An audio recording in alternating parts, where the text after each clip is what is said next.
Aidan Putra Sidik, Imam Diosesan Keuskupan Agung Makassar. Selamat siang, Romo Aidan. Selamat siang, Marcelina. Baik, terima kasih Romo Aidan telah bergabung bersama kami. Romo, tema dari kedatangan Paus Fransiskus ke Indonesia adalah Faith, Fraternity, Compassion atau iman, persaudaraan, dan bela rasa. Apa yang bisa kita maknai dari tema ini? Ya, Paus Fransiskus di usia pertama-tama kita bersyukur bahwa Paus Fransiskus sudah tiba dengan baik di Indonesia, dan kita mohon semoga semua rangkaian kegiatan yang akan diikuti di Indonesia berjalan dengan baik dan lancar. Kita mendapatkan berkat dan rahmat serta semangat persaudaraan yang sejati. Yang kedua adalah tema yang diusung Paus Fransiskus itu sebenarnya menggambarkan tentang komitmennya untuk perdamaian dunia, untuk persaudaraan sejati. Dalam usia yang ke-87 tahun, itu sudah tidak mudah dengan kondisi kesehatan yang sudah tidak prima, tapi Paus Fransiskus itu bersedia mengunjungi negara di Asia Tenggara termasuk Indonesia.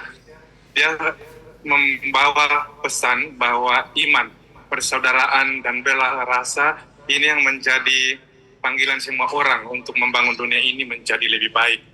Maka saya kira kedatangan Paus Fransiskus itu membawa misi untuk menyebarkan kebaikan pada siapapun, terlepas dari berbagai macam golongan, agama, suku, tetapi kita semua dipanggil untuk menghayati tiga hal ini: iman, persaudaraan yang sejati, dan juga kasih mengasihi satu sama lain.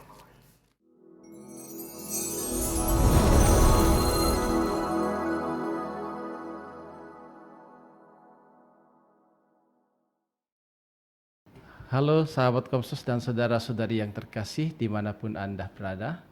Senang sekali saya menjumpai Anda saat ini dalam podcast Kasih, Katekese Singkat dan Hidup dari Komsos Keuskupan Agung Makassar. Saat ini saya bersama dengan Pastor Aidan Putra Sidik, Imam Diosesan Keuskupan Agung Makassar.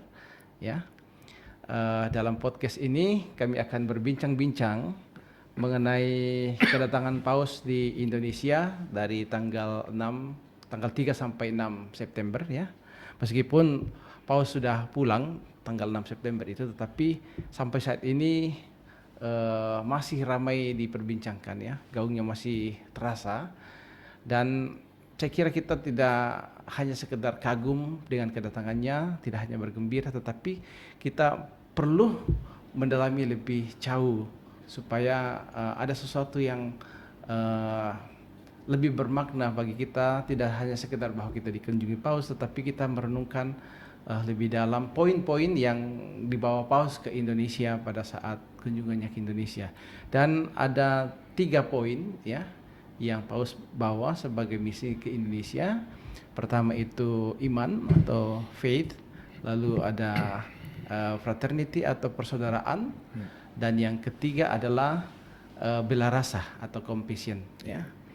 Nah, saya rasa Pastor Aidan ini sangat-sangat cocok untuk membantu kita ya untuk mendalami, memaknai 3 poin ini: iman, persaudaraan, dan bela rasa ya. Apalagi Pastor Aidan saya tahu pernah dekat dengan Paus ya. Maksudnya studinya dekat dengan Paus waktu studi di Roma dulu ya. Dekat rumahnya. Dekat ya. Iya. Ya. Ya. Silakan Pastor, bagaimana Pastor bantu kita ini? Baik, terima kasih Pastor Samuel, dan saya juga sangat antusias tentang kunjungan Paus ini. Yang pertama adalah betul-betul ini anugerah yang istimewa untuk kita di Indonesia dikunjungi oleh Paus. Bukan hanya orang Katolik tetapi seluruh bangsa Indonesia. Karena itu berarti Indonesia punya tempat yang istimewa dalam kunjungan Paus ini, sehingga masuk agenda Paus sendiri. Kemudian yang kedua adalah yang sangat mengesankan, Paus di usia yang sudah 87 tahun. 87 ya? Iya, dan kondisi kesehatan yang sudah di atas kursi roda, tapi betul-betul dia mengatasi keterbatasan itu, mau jauh-jauh datang mengunjungi Indonesia.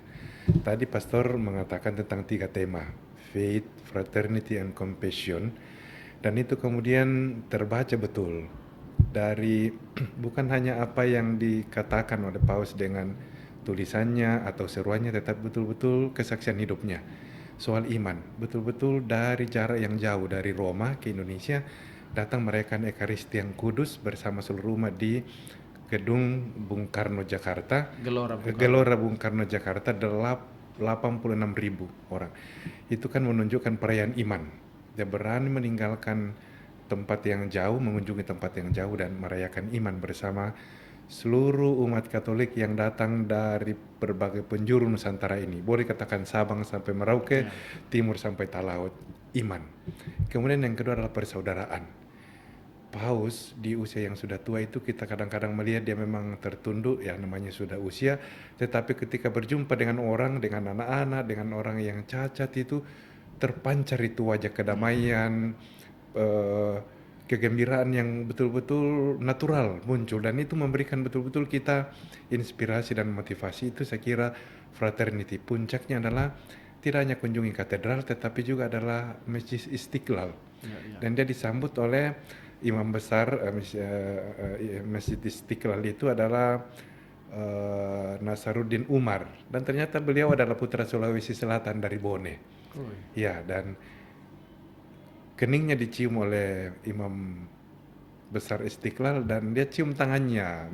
Itu kan sangat simbolis dan mengatakan kita boleh berbeda tetapi persaudaraan itu jangan pernah kita abaikan, tetapi itu akan senantiasa kita bangun bersama, dan itu adalah fraternity. Lalu compassion, coba lihat, saya sangat terkesan dengan orang memberikan komentar dibilang saya bukan Katolik, tapi saya sangat terkesan dengan kunjungan Paus ini. Dia adalah pemimpin 1,3 miliar umat Katolik di seluruh dunia. Boleh dikatakan dari segi kemampuan, kekayaan lebih dari cukup. Dia bisa tinggal di hotel mewah, kendaraan yang paling bagus, fasilitas yang bagus, apalagi sudah tua. Tapi apa yang dipilih? Sepatunya sangat sederhana, pesawat komersial, pilih malah kendaraan menjemput dia yang dipakai oleh masyarakat umum, Toyota Innova, Scenic itu, dan harusnya duduk di belakang, di tengah, ditutup kacanya, mobil anti peluru, tapi duduk di depan, buka kaca, menyapa semua, melambaikan tangan. Betul-betul itu orang sepanjang jalan itu kan antusiasme, dan bahkan ada yang menjerit itu dan histeris, menangis, dan itu menurut saya itu adalah bagian dari compassion. Dalam kesederhanaan dia tunjukkan apa arti ungkapan yang indah ini, compassion, bela rasa, tetapi dia memberikan kesaksian yang indah. Bagi saya ini satu berkat Paus betul-betul mengunjungi Indonesia setelah 35 tahun yang lalu, Paus Yohanes Paulus kedua. Jadi dia seolah-olah tidak rasa takut-takut ya? Nggak ada. Dia merasa bahwa saya tidak punya musuh yang akan tembak saya tuh. Atau ya berbuat tak kurang bagus, kurang pantas. Ya, pokoknya dia merasa aman-aman, enjoy saja. Sekali. Duduk di depan, di samping sopir, lalu membuka kaca mobil, lalu sambil dengan senyum yang sangat khas, sangat menyapa, itu luar biasa. Nah, ketika Paus memimpin perayaan Ekaristi di lapangan sepak bola Gelora Bung Karno, di hadapan 86.000 umat Katolik yang berasal dari berbagai daerah yang ada di Indonesia ini, Paus itu memberikan homili homili, di sambil duduk dia membacakan homilinya, Waktu itu saya juga hadir, tetapi saya duduk di samping dan ada layar videotron waktu itu, tapi di samping, jadi saya harus melirik begini, aduh sakit leher saya. Saya dengar-dengar dan juga tidak terlalu konsentrasi karena panas sekali waktu itu Dengar-dengar saya seolah-olah saya mengerti bahasa Italia, padahal hanya karena tidak sanggup. Tetapi saya sempat menangkap 2 poin yang disampaikan Paus pada saat itu, yaitu mengajak kita untuk menjadi pendengar sabda dan menghidupinya. Pastor yang pernah studi di Italia kemarin, Paus pakai bahasa Italia ya? Iya, pakai bahasa Italia. Kemudian ada terjemahan juga, ada semacam teks reningnya di bawah itu saya pasti pastor menangkap lebih banyak daripada apa yang saya tangkap, karena pastor mengerti bahasa Italia, tidak perlu lihat ke layar, juga mungkin tutup mata sambil mendengar pasti menangkap apa saja pesan-pesan Paus. Nah, apa yang selain apa yang dua pesan itu, pendengar sabda dan juga menghidupinya, pasti ada uraian yang lebih panjang dari itu. Apa yang kira-kira dimaksud Paus dengan menjadi pendengar sabda dan menghidupinya? Iya, betul. Ya, jadi pastor baik dalam bahasa Italia maupun dalam terjemahnya, tentu saja saya kira yang pastor tadi katakan tentang dua hal itu yang sebenarnya menjadi inti dasar dari homili Paus Fransiskus. Tentang dia mengatakan hendaklah kita menjadi seorang pendengar yang baik. Jadi tindakan iman itu mulai dari menjadi seorang pendengar yang baik. Ibaratnya menjadi seorang murid yang mendengarkan dengan baik dan setia. Mungkin kita bisa bandingkan seperti Maria, saudara dari Marta ya. Dia duduk di samping Yesus, dia betul-betul mendengarkan dengan sangat tenang, dengan sangat damai dan meresapkan kata-kata Tuhan sendiri. Kemudian poin yang kedua adalah tidak cukup hanya mendengarkan, itu baru 50%. Tapi yang jauh lebih diharapkan adalah orang melangkah menjadi lebih jauh, menjadi seorang pelaku atau pelaksana sabda Tuhan sendiri. Ya mungkin seperti Marta ya. Jadi ada yang mendengarkan sabda, tetapi ada juga yang kemudian mempersiapkan segala-galanya. Ya mungkin harus berkeringat di belakang, harus capek pontang-panting ke sana ke sini menyediakannya, sehingga ini dua kombinasi yang sangat utuh. Menjadi seorang pendengar yang baik, dan dari situ kemudian kita mendapatkan kekuatan menjadi seorang pewarta yang baik. Dan Paus memang mengatakan kalian, terutama yang masih muda, jangan tinggal diam saja, tetapi berilah kesaksian. Dan itu dalam misa yang misalnya hanya 1 jam 10 menit atau 15 menit dengan 86.000, itu kan berarti sangat ringkas, sangat sistematis dan lancar sekali. Dan yang tampil menyanyi adalah satu anak muda yang sangat berbakat, yaitu Leondra. Ya. Dan itu bagi saya tidak hanya tampil karena suaranya bagus, memang suaranya bagus, tetapi menjadi inspirasi untuk sekian banyak anak muda, bukan hanya di Stadion GBK dan Stadion Madia, tetapi sekian juta anak muda yang menonton lewat live streaming di berbagai penjuru Indonesia bahkan dunia, bahwa betul masa muda ini adalah masa terbaik. Mari kita pakai mengembangkan bakat juga menjadi persembahan yang terbaik untuk Tuhan, mendengarkan sabda Tuhan dan menjadi saksi kebaikan Tuhan, pelaksana sabda Tuhan dalam hidup ini, menjadi garam dan terang Kristus di tengah dunia ini. Ya. Yang menarik juga Pastor pada saat misa ya di GBK, bahwa ada satu penyanyi yang tidak bisa melihat itu, si Lois Bertrand, ya, dia berduet dengan si Angel Peters, betul.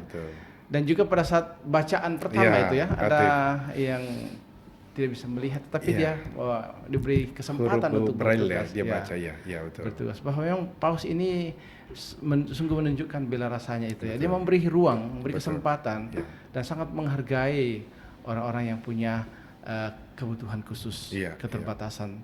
Ya, bahwa mereka memang meskipun punya keterbatasan, tetapi mereka punya kelebihan yang bisa ditampilkan, dan itu Paus sungguh-sungguh memberi penghargaan. Betul. Saya setuju, itu poinnya Pastor. Orang sebanyak itu dalam momen yang sangat istimewa dan harusnya kan ditampilkan yang terbaik. Tapi ternyata dengan hadirnya dua anak ini yang menyanyi sebelum misa dan bacaan pertama, itulah anak yang tunanetra.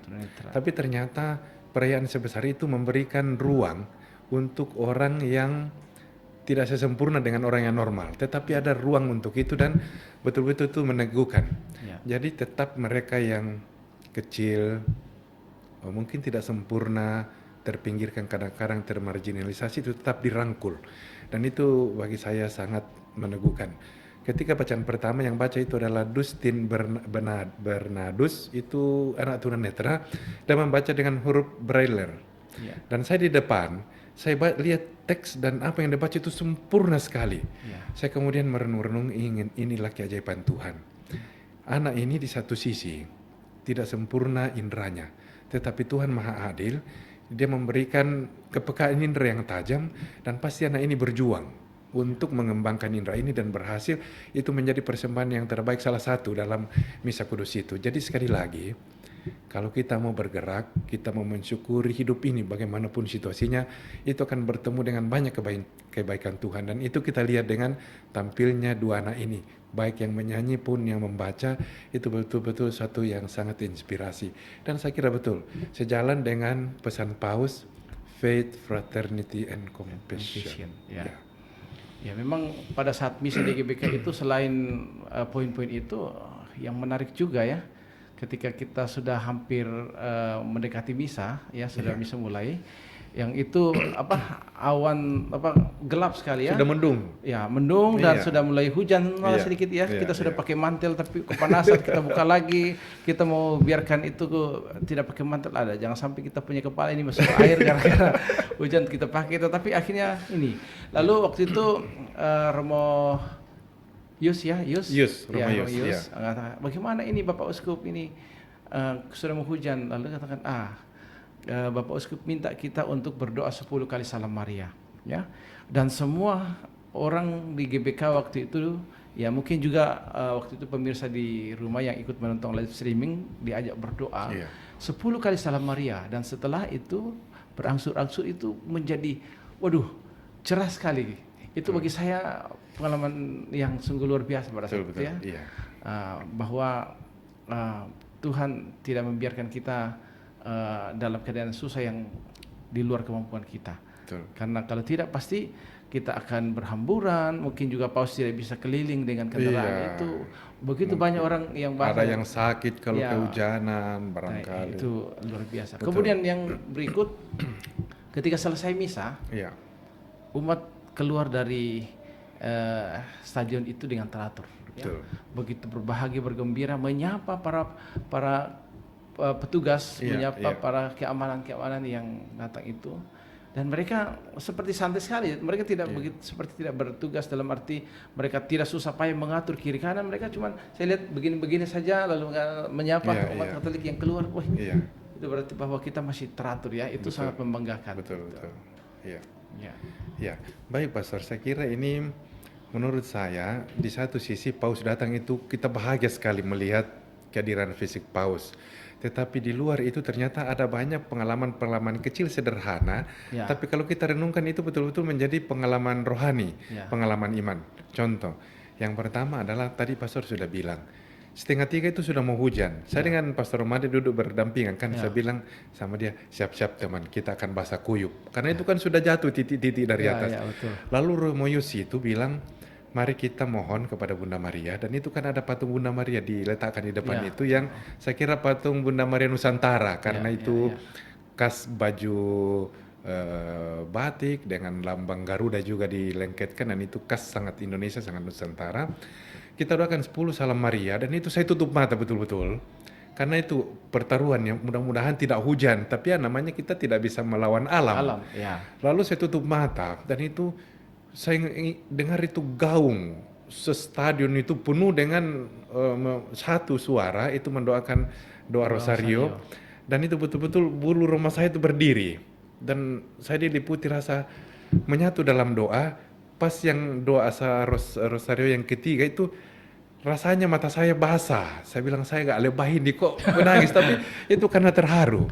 Dan setelah 10 kali doa Rosario, mungkin 15 menit atau 20 menit kemudian menjadi sangat cerah. Langit Jakarta menjadi biru, padahal kan langit Jakarta tidak biru lagi, sudah biru, polusi dia. Biru dan kembali matahari. Lalu saya dalam hati saya mengatakan ini mujizat. Bunda Maria betul-betul memberkati kita, dan ini doa-doa dari Paus juga, dan semua umat itu betul-betul doa yang tulus yang disampaikan dengan keyakinan yang penuh itu betul-betul itu tidak akan mengecewakan kita. Dan tidak sia-sia lah ya. Tidak sia-sia lah. Itu pengalaman iman yang luar biasa. Kemudian yang kedua, betul, kita dari Makassar 315 orang. Dari Hotel Sultan ke tempat kita tinggal, jalan itu tuh rasanya sudah bahagia sekali, padahal kita baru jalan. Ketemu dengan orang dari paroki-paroki lain, kita sangat menyapa, dan itu sudah memberikan motivasi tentang apa arti persaudaraan. Betul, Bhinneka Tunggal Ika, berbeda-beda tetapi satu iman, satu putra-putri bangsa Indonesia ini, satu tanah air, dan itu semuanya menyatu betul. Itu pengalaman iman. Dan kita masuk dengan sangat tertib, sudah teratur dengan volunteer, pembagian yang sangat jelas dengan atribut masing-masing. dan itu tidak boleh membawa makanan dan itu bersih dari sampah. Bahkan ada kelompok Laudato Si yang juga dengan berjibaku itu kemudian membersihkan sampah dan selesai semuanya dengan sangat tertib, dengan bersih, dengan rapi. Rumput pun tidak ada yang injak dan itu tetap bagus. Pagar juga tidak ada yang rusak dan semuanya tertib dengan teratur. Bahkan itu ada itu wave standing itu yang bergelombang sampai Romo bilang stop main-mainnya itu kan memberikan bumbu. Dan pastor jangan lupa itu ada yang tampil betul seperti Yesus yang itu kan sampai heboh. Jadi ini kan yang diakon ya ibaratnya bumbu-bumbunya tetapi memberikan ya betul-betul sesuatu yang sangat indah, pengalaman yang menarik. Dan bagi saya pribadi itu kesempatan reuni dengan teman-teman dari tarekat, dari keuskupan lain yang sudah sekian lama dulu sama-sama misalnya kuliah di Kentungan, lalu kemudian berjumpa di situ. Dan bagi saya ini kunjungan paus ya, selain fisiknya kita memang dekat lihat langsung bersama-sama merayakan perayaan iman, itu juga banyak pengalaman yang sederhana kecil tetapi kalau kita perhatikan itu ternyata betul-betul penguraman rohani yang tak ternilai kayanya bagi kita. Pastor Aidan, jadi kedatangan paus itu membawa sukacita yang luar biasa ya. Betul. Ada begitu banyak pengalaman-pengalaman yang sangat menarik yang bisa meneguhkan iman kita, bisa meneguhkan persaudaraan kita dengan sesama kita, lalu juga mengajak kita untuk bersolider ya, berbelarasah dengan saudara kita. Dan sekarang paus sudah kembali ya, sudah tinggal ke Indonesia, sudah ke Papua New Guinea, sudah ke Timur Leste, juga ke Singapura ya. Betul. Tapi di kedatangannya sampai saat ini masih masih banyak diperbincangkan khususnya di media sosial ya. Banyak yang memberi tanggapan positif ya, banyak sekali meluangkan kegembiraan, sukacita. Tapi ya kita tidak bisa menutup mata juga ya, bahwa ternyata ada juga ya komentar-komentar yang miring ya, tidak menyejukkan. Nah, kalau saya baca-baca komentar terhadap komentar miring itu kadang-kadang ada yang emosi, kadang-kadang yang ada sampai tidak bisa terima dengan segala macam. Nah, bagaimana sebenarnya kita sebagai orang beriman untuk menanggapi secara bijak komentar-komentar itu? Ya baik Pastor, artinya kan kita juga tidak bisa memaksakan pendapat orang, masing-masing orang punya pikiran, punya penilaian, punya pertimbangan dan itu adalah hak masing-masing orang. Hanya kadang-kadang kita merasa prihatin dan ya merasa bagaimana ya kok sebaik ini tetapi kok nadanya orang sangat tidak pas, tapi ya sudahlah itu masalah lain. Saya sebenarnya berpikir ini, saya tidak terlalu banyak memperhatikan komentar itu karena saya mengatakan ya untuk apalah saya menghabiskan waktu, energi, sesuatu yang sebenarnya tidak terlalu mendasar sekali. Ibaratnya saya makan, ada sambal yang pedis sekali, ya ndak usah saya sentuh, nanti perut saya bermasalah atau sakit perut. Biarkanlah di surut barangkali atas meja dan saya akan menikmati makanan ini. Sehingga saya bisa mengatakan ya, kita tetap mensyukuri semua kedatangan paus ini berjalan baik, lancar, tertib, aman. Dan itu memberikan kita betul-betul semangat. Paus yang sudah usia sangat lanjut, tapi tetap dia bisa kemana saja mewartakan iman, kemana saja menyebarkan kebaikan, kemana saja memberikan harapan, dan kemana saja dia mengulurkan tangan untuk bergandeng tangan dengan siapapun. Kalau mungkin ada orang yang tidak senang, ya saya kira ya hal kedua lah. Yesus juga, putra Allah tuh juga banyak ditentang orang, bahkan juga ditolak, tetapi dia tetap melangkah dan dia mengatakan sabda Tuhan akan terus menggema. Saya kira kebaikan tidak akan pernah dikalahkan oleh sesuatu yang tidak baik dalam hidup ini. Apalagi paus memang datang ke Indonesia sebenarnya bukan pertama-tama mengunjungi orang Katolik ya, tetapi misi persaudaraan. Bahwa kalau soal mengunjungi orang Katolik, seberapa sih jumlah orang Katolik di Indonesia? Tapi dia mau datang, itu sesuatu yang luar biasa. Betul. Memilih Indonesia sebagai negara yang mau dikunjungi itu sesuatu yang luar biasa. Berarti ada sesuatu yang menarik untuk dikunjungi di Indonesia. Itu yang luar biasa ya. Betul. Nah, Pastor Aidan, terima kasih untuk bincang-bincang santai ya dalam podcast Katekese Singkat dan Hidup ini ya. Dan para sahabat Komsus dan saudara terkasih, terima kasih telah bersama kami dalam podcast Kasih, Katekese Singkat dan Hidup, dan sampai ketemu di kesempatan yang lain. Pastor Samuel, banyak terima kasih. Frater Seth, Agus, banyak terima kasih ya. Semoga podcast Komsos ini semakin jaya, tetap menjadi sarana untuk mewartakan Injil sukacita Kristus dan juga sarana untuk berbagi kasih dan kebaikan. Sukses selalu. Mohon doa Pastor Aidan. Sama-sama saling berdoa. Mari kita berdoa dalam nama Bapa dan Putra dan Roh Kudus. Amin. Allah yang penuh kasih, kami bersyukur kepadamu atas indahnya rahmat dan berkat-Mu yang senantiasa Kau curahkan di tengah-tengah kami. Secara khusus kami bersyukur kepadamu atas kunjungan apostolik Paus Fransiskus ke Indonesia 3-6 September yang lalu. Semoga pengalaman iman ini menjadi berkat yang melimpah untuk kami seluruh bangsa Indonesia, untuk semua umat Katolik di Indonesia, dan senantiasa memberikan kami harapan dan sukacita untuk menjadi seorang pendengar sabda yang baik dan juga pelaksana sabda dalam kehidupan ini. Pakailah diri kami ini menjadi rasul-rasul cinta kasih-Mu, menjadi garam dan terang di tengah-tengah dunia ini. Berkatilah kami semua, berkatilah Keuskupan Agung Makassar. Terlebih kami mohon juga rahmat-Mu untuk Komsos Keuskupan Agung Makassar. Semoga Engkau senantiasa memberkati mereka dalam segala rencana, karya dan panggilan serta putusan mereka, supaya menjadi sarana pewartaan kabar sukacita-Mu di tengah-tengah dunia ini. Ini semua kami mohon kepadamu dengan pengantaran Kristus Tuhan kami. Amin. Dalam nama Bapa dan Putra dan Roh Kudus. Amin. Banyak terima kasih. Terima kasih, Selamat Pastor Aidan. siang. Selamat siang.